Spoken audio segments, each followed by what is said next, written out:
I'm an American, born and raised here, and we grew up with certain freedoms that we expected as our right, and I'd like to help others who don't have this and extend our aid to help them achieve this kind of freedom.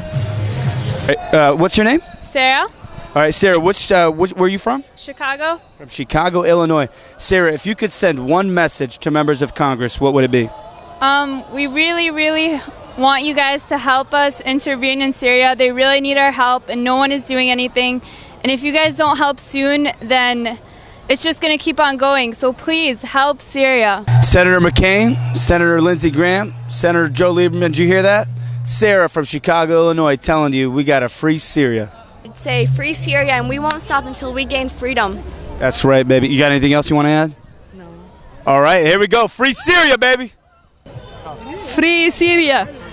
Free Syria. Right now. My name is Ala. And what state are you from? Massachusetts, Boston. Right. Governor Romney, you got a lot of people from Massachusetts out here. Obviously, it's thousands of people have been killed. I think it was Avaz that said 1 in every 300 Syrians has either been tortured, detained, or killed or affected in some way. That's a really huge statistic, and if we don't do anything about it now, it's going to increase. I just remember, honestly, my first election was voting for Barack Obama, and I remember him talking to the Middle East and saying whenever anyone would stand up for democracy, we would support them, and I'd like to see him follow through with that. President Obama, you heard it loud and clear. She's asking you to stand up behind your word and that actions speak louder than words. She's asking you to fulfill your promises.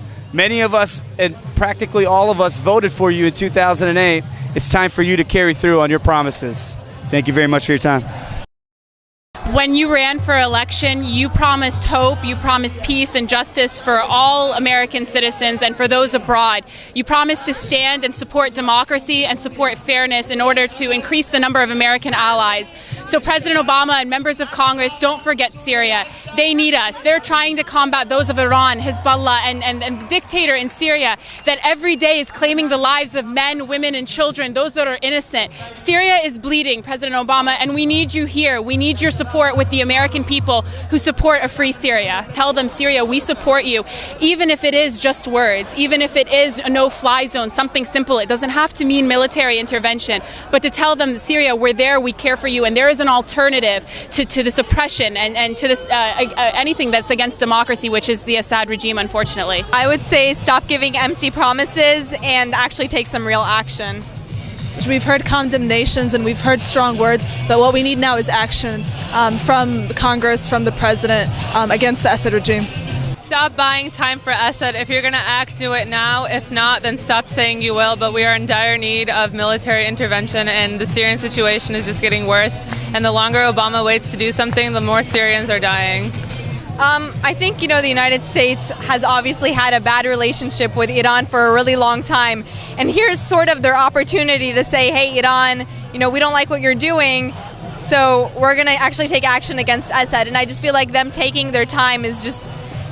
I just feel like it's pointless. Morally and also strategically with Iran and with the Assad regime, who hasn't been our friends, and with terrorist elements in the Assad regime, the Assad regime has killed U.S. soldiers in Iraq. So, this is their opportunity to get rid of it and put a more democratic and more stable government in Syria. It's very agonizing, and what's more hurtful is to know that there are people in this world who with one word can fix the situation in Syria and return stability and peace to the country, and they don't, and it really bothers us and upsets us to know that. My name is Jenna. I was born in Panama City, Florida. My name is Nora Basha. I was born in Detroit, Michigan, raised in Indianapolis. My name is Reem. I was born in Los Angeles, and I was raised in Panama City, Florida. See the Gator Chop, see the Gator Chop. Go Gators!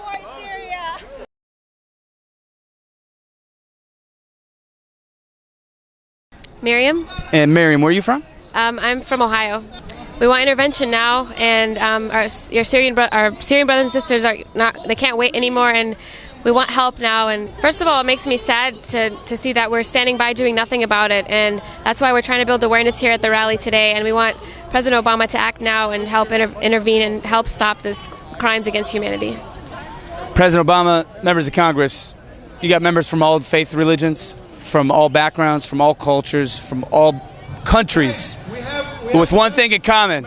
We must stand up for the Syrian people, we must fight for freedom, and we must take down the Assad regime. Anything else you'd like to add, Miriam? Free Syria. Free Syria!